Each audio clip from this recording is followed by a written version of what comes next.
ready. I'm definitely not ready. No one ever was. What's ready?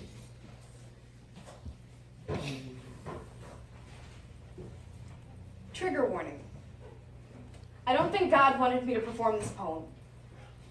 I get so choked up, but these words aren't nearly as hard to swallow as the things I'm used to swallowing, and all this hot chocolate, it burns.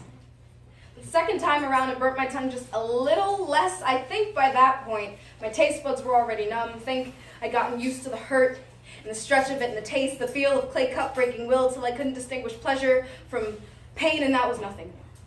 Just the memory of a giant pounding redundance into my bloodstream, pushing till he was everywhere but outside me, and I can't tell if I'm out of my mind, if it's pleasure or hot chocolate, and that was new.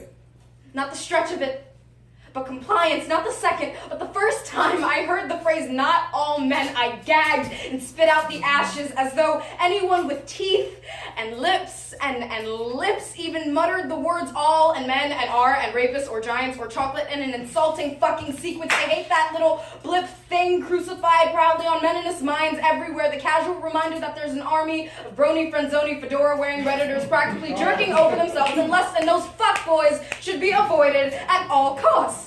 Like chocolate should be avoided at all costs. It's not healthy the way every minute of every hour of every there's 1,000 sets of hungry eyes clinging onto the skin that I refuse to step out of. It's triggering my trypophobia. I know you can see my bra strap. Just like how I know you can see the stop sign on the blood of my lips. I have always been an open book of body language, and you have always been dyslexic. I hate refusal. The only difference is saying no right off the bat will make the outcome way more violent, and now I'm tied up in some basement, body high on disbelief. My throat is a splintering bomb shelter used way more often than not. I told him my genetics were not an invitation, and he took me all the same, because he wanted to reenact 50 Shades of Grey or some shit. He is everywhere. There's blood everywhere. It's even in the coffee mug, and I'm in the coffee mug too, and he's here above me. A smile like the piano keys my father forced my hands to play with.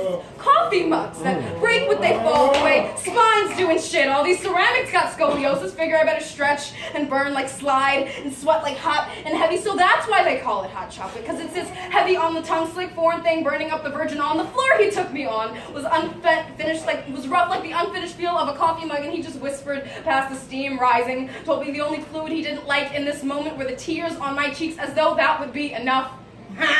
Men.